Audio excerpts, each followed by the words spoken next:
오늘 함께 은혜 받으실 말씀은 고린도후서 6장 11절에서부터 13절까지 말씀입니다. 고린도후서 6장 11절에서부터 13절까지의 말씀, 신약성경 291면에 있습니다. 고린도후서 6장 11절부터 13절까지의 말씀을 한 목소리로 합독하도록 하겠습니다. 시작. 고린도인들이여, 너희를 향하여 우리의 입이 열리고 우리의 마음이 넓어졌으니 너희가 우리 안에서 좁아진 것이 아니라 오직 너희 심정에서 좁아진 것이니라. 내가 자녀에게 말하는 듯 하노니 보답하는 것으로 너희도 마음을 넓히라. 아멘. 수요일 이 예배 오신 여러분들 환영하고 축복합니다. 우리 옆에 있는 사람 보면서 눈짓하면서 내 옆에 앉아주셔서 감사합니다. 인사 한번 할까요? 네, 오늘 7월 7일 우리나라는 음력 7월 7일을 세더라고요. 견우와 직녀가 만나는 날인데요. 오늘 우리 사랑하는 성도님들은 꼭 하나님을 인격적으로 만나고 돌아가시는 시간이 되기를 간절히 소망합니다. 우리 사랑하는 성도님들은 어떤 신앙인이 되고 싶으세요? 저는 오늘 이 고린도후서 6장의 말씀을 묵상하다가 진짜 나는 이러한 신앙인이 되고 싶다. 나는 이러한 목사, 이러한 선교사가 되고 싶다. 라고 하는 본문이 있었습니다. 우리 한번 다 같이 읽고 시작할까요? 우리 6장 8절에서부터 10절까지의 말씀 함께 읽습니다. 시작. 영광과 욕됨으로 그러했으며 악한 이름과 아름다운 이름으로 그러했느니라.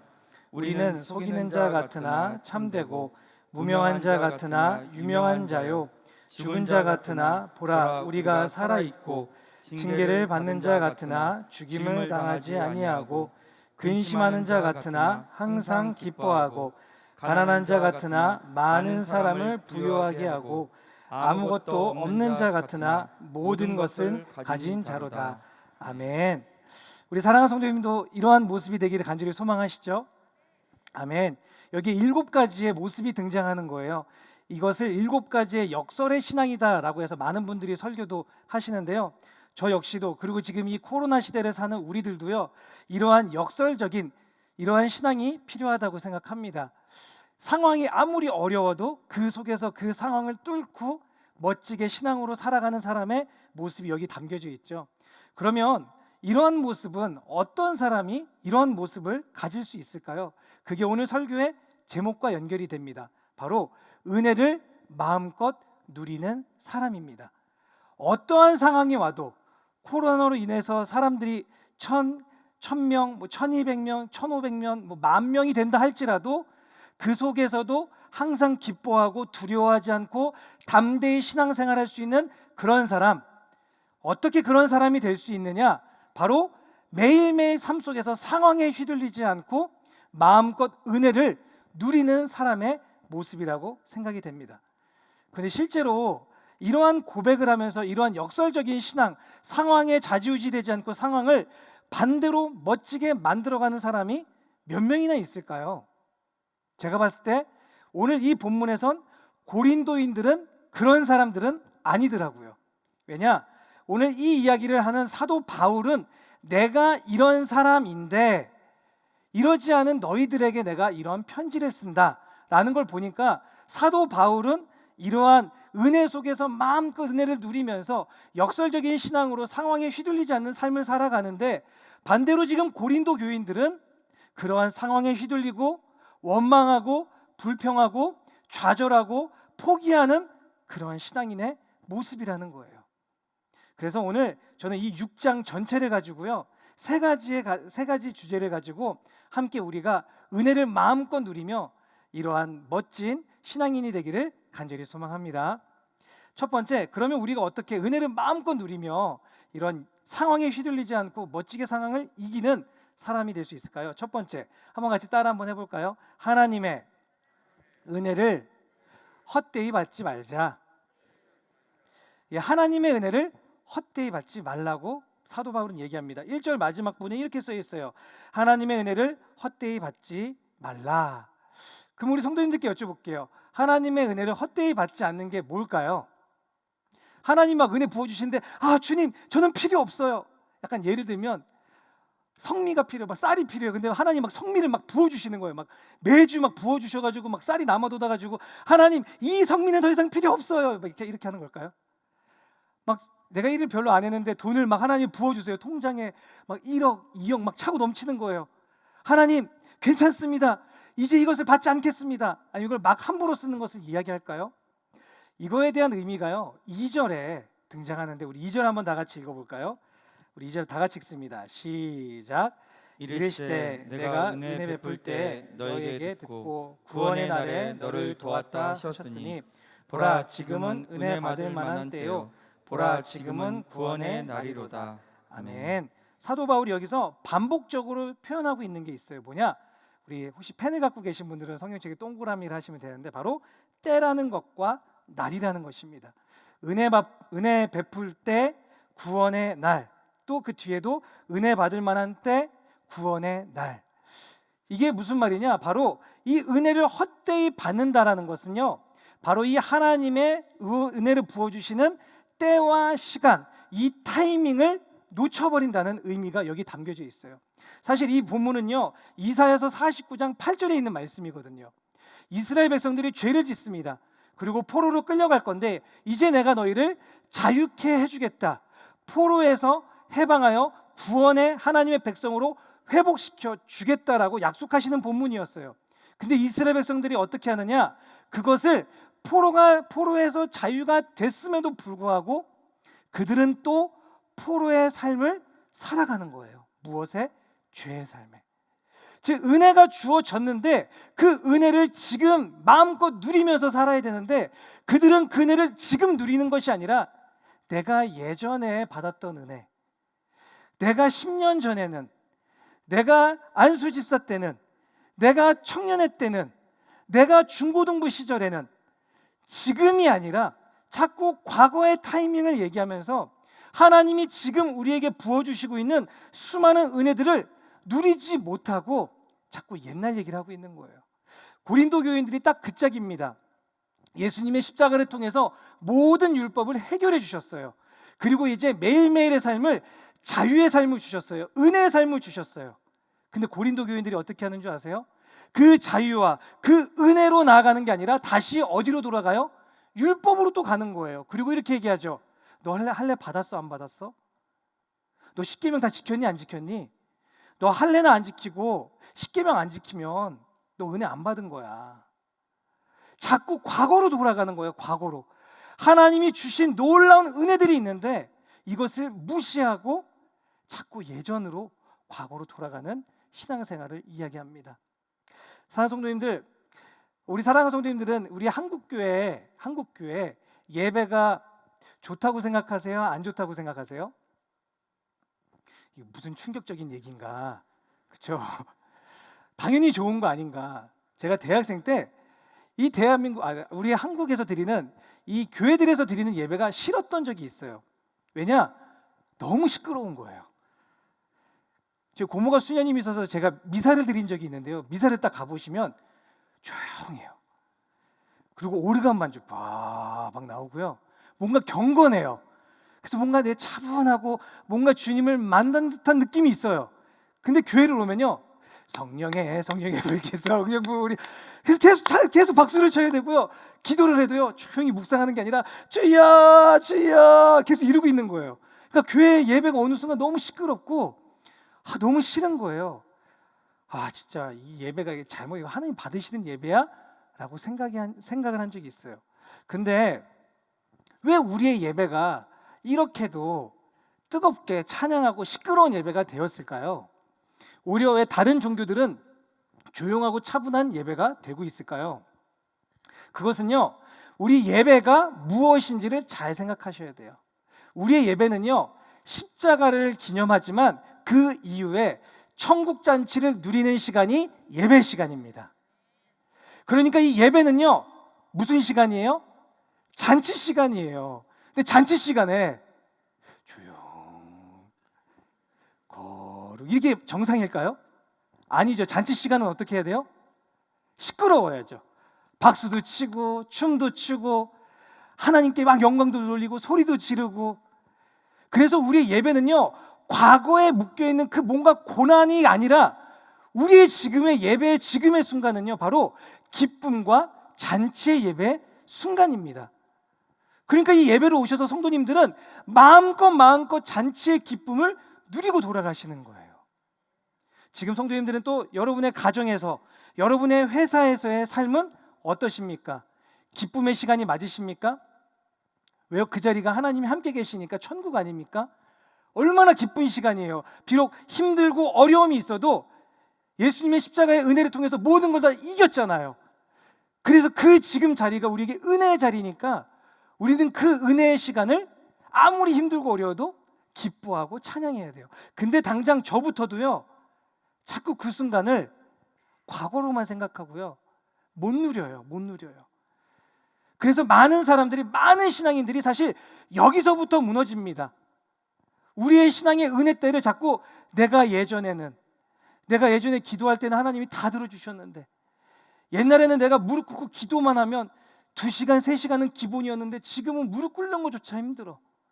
옛날에 내가 금식할 때는 정말 뜨겁게 3일, 5일, 열흘 마음껏 금식했는데 지금은 한 끼도 힘들어 라고 하면서 자꾸 과거로 돌아가는 우리의 연약한 모습이 보여진다는 것입니다. 성도님들, 과거 신경 쓰지 마세요. 과거는 다 지나간 겁니다. 지금 이 순간에 우리에게 주어지는 놀라운 은혜를 마음껏 누리시는 우리 사랑하는 모든 성도님들 되시길 간절히 소망합니다. 제가 시간이 요새 많다 보니까 하는 게 뭐냐면 과거 사진 보기예요. 과거 사진 보기. 그래서 옛날에 우리 아이들 찍었던 사진을요, 쭉 본 거예요. 2012년, 13년, 얼마나 예쁜지 몰라요. 이때가 있었구나, 이렇게 예뻤구나. 그래서 지금 보면 어이구 놀래라 하다가 다시 또 예뻤구나. 근데 성도님들 그거 아세요? 과거만 보다가 지금 내 아이의 모습을 보지 않으면 또 미래에 지금의 모습을 후회할 거 아닐까요? 우리가 지금 은혜를, 하나님이 놀랍게 주신 놀라운 은혜들을 지금 마음껏 누리지 않으면 우리는 또 후회하고 아쉬워하고 속상해하며 우리가 진짜 건강한 신앙인으로 못 살지 않을까요? 간절히 소망합니다. 오늘 우리에게 주신 시간, 우리에게 주신 밥, 우리에게 주신 사랑하는 가족, 우리에게 주신 친구, 우리에게 주신 직장, 우리에게 행하시고 있는 지금 모든 순간들을 은혜임을 기억하며 마음껏 기뻐하시고 감사하시는 우리 성도님 되시기를 간절히 소망합니다. 두 번째는요, 우리 한번 따라 한번 해보실까요? 마음을 넓히자. 우리가 상황에 휘둘리지 않고요, 정말 건강하게 은혜를 마음껏 누리며 역설의 신앙을 가질 수 있는 중요한 두 번째는 바로 우리의 마음을 넓히는 것입니다. 우리 성도님들 마음이 넓으신가요? 혹시 마음이 이렇게 넓으신가요?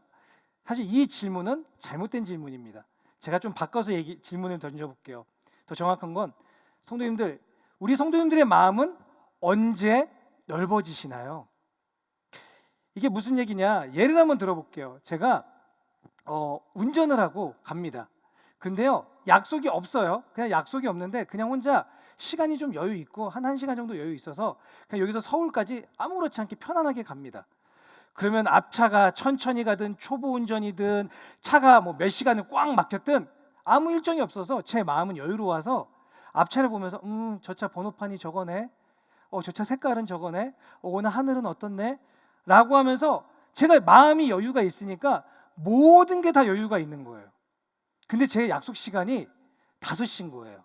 근데 제가 딱 고속도로에 들어간 시간이 4시 반인데 차가 꽉 차 있어요. 그때부터 제 마음은 어떨까요?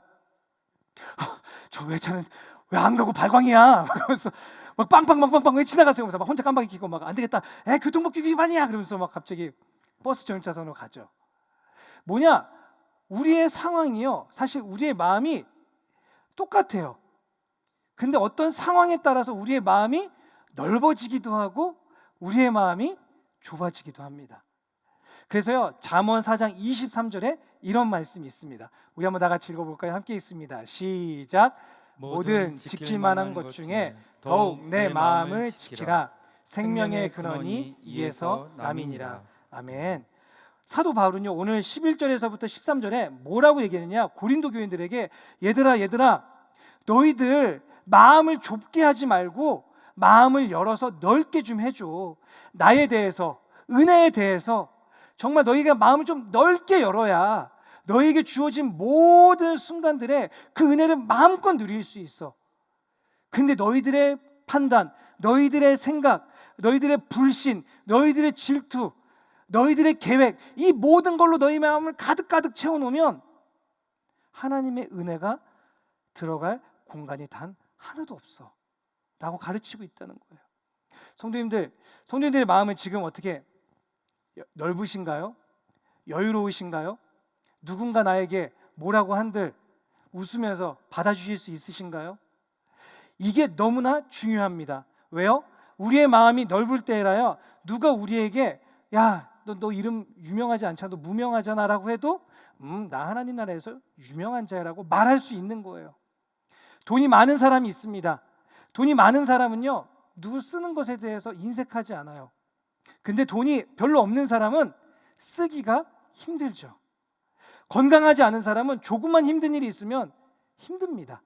건강한 사람은 여유롭게 일들, 무거운 것들 나를 수 있는 것처럼 우리에게 주어진 모든 상황 속에 우리의 마음을 넓히는 것은 하나님의 은혜를 마음껏 누릴 수 있는 중요한 요소가 돼요. 그러면 성도님들, 우리의 마음을 어떻게 넓힐 수 있을까요? 여기다가 오픈 마인드라고 쓸까요? 넓은 마음이라고 쓸까요? 아니죠. 마음을 넓히는 아주 중요한 방법이 하나 있습니다. 한번 따라 한번 해보실까요? 마음을 비우자. 마음을 넓히는 가장 중요한 것은 아까 있던 것처럼 나에게 주어진 수많은 요소들을 그냥 버리시면 되는 거예요. 버리시면.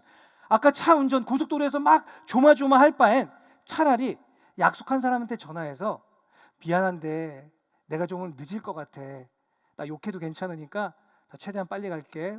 미안해 라고 내려놓는 게 오히려 우리가 여유롭게 갈 수 있는 중요한 요소라는 거죠.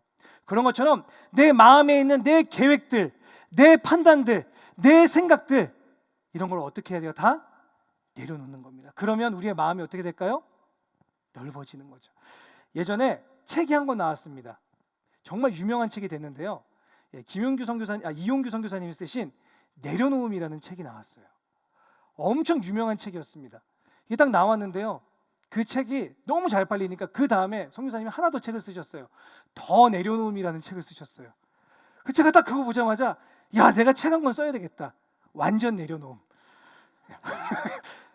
그래서 봤더니요, 또 이게 책을 서치해 봤더니 이게 건강서적에서 108번 내려놓음이라는 책까지 나왔어요. 어마어마하더라고요. 근데 이 책에서 한 자기의 아들, 몽고 선교사님인데요, 자기 아들에 대한 예화를 하더라고요. 이 아들이 장난감을 이렇게 품에 안고 있는 거예요. 아들한테 얘기하는 거예요. 야, 아빠가 더 좋은 거 줄 테니까 장난감 품에서 내려놔. 근데 아들이 그래요. 아빠, 미안한데 이 장난감 나에게 가장 중요한 장난감이야. 나 이거 내려놓을 수 없어. 아니, 이것보다 더 새 거고 더 좋고 더 크고 너가 마음에 들어 할 만한 거라니까. 아니, 아빠 이것보다 좋은 건 없어. 아빠가 줄 수 있었을까요? 없었을까요? 내려놓지 않으면 받을 수가 없는 겁니다. 내려놔야 누릴 수 있는 겁니다. 우리의 계획을, 우리의 판단을, 우리의 생각을, 내 고집을, 내 불만을, 내 짜증을, 내 것들을 다 빨리빨리 내려놔야 그 다음에 아까 얘기한 처음에 주신 그 은혜들을 우리가 마음껏 누릴 수 있는 거예요. 근데 마음에 하나도 내려놓지 않고 가득 차 있으면 아무리 은혜가 지금 막 부어져도 받아들이지 못합니다. 우리 설교 들으시면서 은혜를 제일 못 받는 사람들이 누구냐면 바로 교육자들이에요. 설교를 할 때 은혜를 제일 못 받는 사람들이 교육자들이더라고요. 왜 그럴까요? 이유는 우리 교육자들은 성경 연구를 나름대로 다 자기들이 했습니다. 그래서 딱 제목만 봐도, 본문만 봐도 오늘 설교 하나 둘 셋, 이 본문의 이 원어는 뭐 이거고 해가지고 딱 설교가 나는데 자기랑 달라요. 그러면 참신하다라고 생각할까요? 그렇지 않아요. 이렇게 생각하죠. 왜 저렇게 설교하지? 지금 돼지가 틀린 것 같은데? 오늘 김수봉 목사 혼자 이상한 거 연구했나? 주석을 잘못 본 거 아니야? 하나님께 직통 계시를 잘못 받은 것 같은데? 등등 수많은 얘기가 나와서 받아들이지 않아요. 그럼 어떤 사람이 설교를 제일 잘 들을까요? 초신자요. 하나도 몰라요. 그냥 앉아 있습니다. 막 말씀을 전하는데 무슨 말인지 모르니까 일단 듣기 좋아요. 그러니까 아멘, 그냥 아멘, 아멘 하다가 그 아멘이 자기의 삶에 은혜가 되는 것이죠. 내 것을 내려놔야, 내 판단을 내려놔야, 모든 것을 내려놔야 하나님의 은혜를, 지금 부어주신 은혜를 발견하고 마음껏 누릴 수 있는 것입니다. 우리 예수님의 기도를 한번 생각해 볼까요? 우리 예수님의 기도는 어떤 기도였습니까? 자기 거를 이루는 기도였나요? 아니면 겟세마네에서 피땀 흘려가며 내 것을 내려놓는 기도였나요? 예수님의 기도는 자기의 계획, 자기의 뜻, 자기의 고통, 자기의 이익을 내려놓는 기도였습니다. 그래서 하나님의 뜻을 멋지게 이루며 그분의 은혜를 많은 사람에게 나눠줄 수 있었던 거예요. 우리 성도님들, 우리 마음을 넓히십시다. 어떻게 넓힌다고요? 우리가 가지고 있던 아집과 고집과 판단들 내려놓으시길 간절히 소망합니다. 우리 교회에서 주어지는 모든 예배 시간에 주어지는 목사님들의 설교에 모두 입을 열어 아멘으로 화답하시길 간절히 소망합니다. 또 우리에게 주어지는 많은 사람들과 관계 속에서 그 사람을 외모로 평가하지 말고, 그 사람의 행동으로 그 사람을 평가하지 마시고, 하나님이 그 사람을 얼마나 사랑하시는지, 너무 사랑하셔서 이 교회로 보내주셨다는 걸 믿으며 그분을 용납해 주시기를 간절히 소망합니다. 그렇게 될 때 우리가 그 은혜를 마음껏 받을 뿐 아니라 마음껏 누릴 수 있는 것입니다. 마지막 세 번째, 한번 따라 한번 해보실까요? 멍에를 함께 지지 말라. 오늘 이 본문에서요 14절에서부터 18절에 너희는 믿지 않는 자와 멍에를 함께 매지 말라라는 말씀이 시작해요. 아니, 이 본문은 도대체 무슨 의미일까? 자, 이게 너무 중요한 거예요. 우리가 마음을 이제 열었습니다. 열었으니까 이제 우리가 모든 걸 다 받아들여도 될 것 같죠, 그렇죠? 하지만 그렇지 않다라고 성경은 명확히 가르치고 있어요. 그렇다고 세상을 미워하라는 얘기일까요? 아니요. 오늘 말씀은 그런 이야기가 아니에요. 예수님은 우리에게 명확히 가르쳐 주셨습니다. 얘들아, 너희는 세상의 소금이고 너희는 세상의 빛이야. 그러니까 너희는 세상에서 세상 사람들과 함께 살아야 돼. 하지만 오늘 그리고 이 말씀이 시작되죠. 우리 신명기 22장 10절에서부터 11절의 말씀 한번 같이 읽어볼까요? 함께 읽습니다. 시작. 너는 소와 나귀를 결의하여 갈지 말며 양털과 배실로 섞어 짠 것을 잊지 말지니라. 아멘. 여기 10절에 무슨 표현이 나오냐? 너는 소와 나귀를 결의하여라는 표현이 나와요. 결의가 뭐냐? 멍에를 함께 매게 하지 말라라는 이야기예요. 또 11절은요. 양털과 배실을 섞어 짜지 말래요. 왜요? 서로 다른 종류니까, 다른 재료니까 서로 다르게 짜라는 거예요. 즉 구분하라는 내용입니다. 오늘 멍에 사진 한번 보여드리도록 하겠습니다. 우리 멍에 사진 한번 보실까요? 저게 멍에입니다.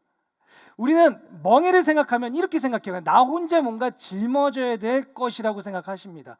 근데 멍에는요, 정확히 표현하면 혼자 짊어지는 게 아니라 누군가와 같이 짊어져야 되는 거예요. 자, 그런데 여기에 아까 전에 신명기 22장 10절에 소와 나귀가 둘이 같이 멍에를 진다고 한번 생각해 보세요.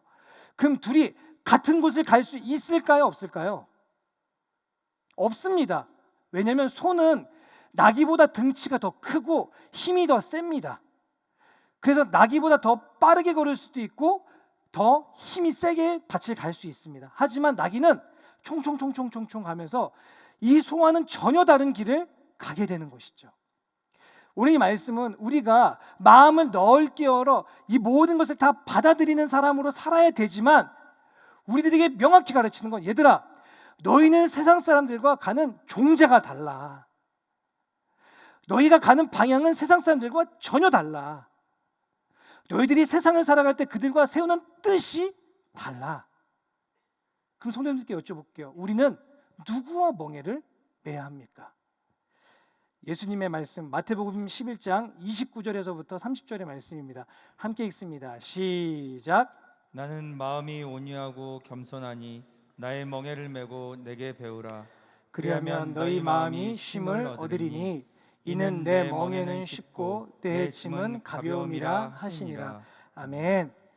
자, 누구와 함께 멍에를 메면 되신다고요? 따라하십시다. 예수님. 이렇게 생각하시면 돼요. 이미지를 생각하십시오. 멍에가 있고요, 하나는 내가 지고 있어요. 그리고 옆에는 지금 누가 같이 지고 계신 거예요? 예수님이요. 우리의 신앙생활은요, 바로 예수님과 함께하는 신앙생활입니다.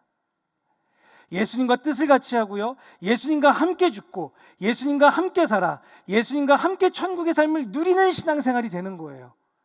그래서 세상 사람들과는 어쩔 수 없이 구분이 되는 겁니다. 달라요. 같지 않습니다. 그래서 우리가 은혜를 마음껏 누리는 삶을 살려면요, 우리가 아까 처음으로 다시 가서 보시면, 우리가 처음에서부터 다시 시작하면 먼저 지금 있는 은혜를 기억하고 이것을 우리의 마음을 넓게 열어서 다 받아들이지만, 세상을 살아가면서 세상과 구별되게 하나님의 뜻을 딱 정해서 예수 그리스도와 함께 쭉 그 길을 걸어가는 것입니다. 이거의 대표적인 사람들이 누가 있느냐? 우리 지난주 금요철에 때 들었던 다니엘이 있습니다. 여러분, 다니엘은 포로 생활을 했어요. 포로 생활을 해나가면서 그들은 왕, 믿지 않는 사람들과 함께 생활을 했습니다. 함께 먹고 함께 자고 함께 삶을 살았어요. 하지만 다니엘은 매일매일의 삶 속에서 명확하게 구분짓는 것이 있었습니다. 무엇입니까? 왕의 진미는 먹지 않는다. 내가 왕의 신상에는 절대 절하지 않는다. 그리고 나는 오직 주님 뜻대로만 살아간다라는 명확한 뜻을 가지고 그가 살아갔던 거예요. 그 하나님의 뜻을 가지고 세상과 부딪히며 살아가니까 그곳에 무엇이 넘쳐나기 시작합니까? 하나님의 은혜가 넘쳐나는 거예요. 우리는 이렇게 착각하죠. 하나님의 은혜를 마음껏 누리는 것은 좋은 게 좋은 거야. 그래서 세상 가서도요, 이것도 좋고 저것도 좋고 마음껏 우리는 막 누리면서 살아갑니다. 하지만 그렇지 않아요. 세상에서 함께 살아가지만 세상에 대해서 명확하게 외쳐야 될 것이 있습니다. 난 하나님의 자녀야. 난 하나님의 뜻대로 살아야 돼. 그래서 에스더라는 사람은 뭐라고까지 말했습니까? 죽으면 죽으리라. 그 믿음의 결단이 있어야 결국 그 안에 은혜가 넘쳐나는 거예요. 금묵자학이라는 말이 있습니다. 무슨 말이냐? 먹을 가까이 하면 우리도 모르게 옷이나 우리의 모든 것이 검해진다라고 얘기하는 거예요. 우리가 난초 옆에 있으면 그 난초의 꽃의 향기에 우리의 몸이 젖어가는 것처럼, 우리가 생선 가게에 있으면 우리의 몸에 생선 비린내가 있을 수 있죠. 그렇죠? 하지만 이때 우리가 매일매일 살아가면서 그들과 함께 살 수는 있지만 그 속에서 하나님의 뜻을 가지고 명확하게 부딪히며 싸우며 승리하며 살아가야 되는 줄을 믿습니다. 그리고 그곳에 분명히 하나님은 은혜를 주실 거라 믿습니다. 선교훈련을 받으면서 선교사들이 가장 많이 혼동하는 게 있어요. 그게 무엇이냐? 상황화라는 것입니다. 그 나라를 갔어요. 이제 그 나라를 가면 그 나라의 문화를 배워야 됩니다. 근데 그 문화를 막 배워나갑니다. 근데 막 배우면서 그 속에서 참 힘든 게 있어요. 그게 무엇이냐? 이게 하나님의 뜻인지 아닌지에 대한 구분을 해야 되는 거예요. 그리고 하나님의 뜻을 딱 가지고 그들에게 딱 가는 순간 때로는 그들에게 돌을 맞아 죽을 수도 있는 상황이 펼쳐집니다. 그래서 많은 분들은 아예 그들과 구별이 되든가 아니면 아예 그들처럼 바뀌어버리는, 그들처럼 되어버리는 사람들도 많이 있더라는 거예요. 두렵습니다. 나는 과연 그 속에서 다니엘처럼 에스더처럼 하나님의 말씀을 가지고 분별하며 끊임없이 하나님의 은혜 속에 나는 살아갈 수 있을까? 하지만 확실한 건 아까 우리가 얘기했던, 우리는 누구와 함께 멍에를 맵니까? 예수 그리스도. 우리는 예수 그리스도와 함께 멍에를 매서 그분과 함께 그 길을 걸어갈 것이니 그것을 두려워하기보다 죽으면 죽으리다라는 믿음을 가지고 살아가야 될 줄을 믿습니다. 이제 말씀을 정리하려고 합니다. 사랑하는 성도님들, 아까 우리가 7가지 역설의 신앙의 모습이 있었죠. 속이는 자 같으나 참되고, 무명한 자 같으나 유명하고, 죽은 자 같으나 우리는 살아 있으며 우리가 징계를 받는 자 같으나 죽임을 당하지 아니하고 근심하는 자 같으나 항상 기뻐하고 가난한 자 같으나 많은 사람을 부유하게 할 뿐 아니라 아무것도 없는 자 같지만 모든 것을 가진 그 사람. 이 사람이 어떤 사람이라고요? 바로 하나님의 은혜 속에서 마음껏 은혜를 누리는 사람의 모습이라는 겁니다. 어떻게 이럴 수 있을까요? 지금 은혜를 누리는 겁니다. 그리고 지금 은혜를 누리기 위해 우리의 마음을 열고 우리에 있는 수많은 죄악들을 내려놓는 거예요. 그리고 뜻을 정해서 그 길을 한 걸음씩 걸어가다 보면 하나님께서 그 은혜들을 마음껏 누리게 하시고 바울과 같은 은혜의 삶을 우리에게 살게 하실 겁니다. 이런 멋진 믿음의 삶을 사는 저와 우리 모든 성도님 되시기를 간절히 소망합니다.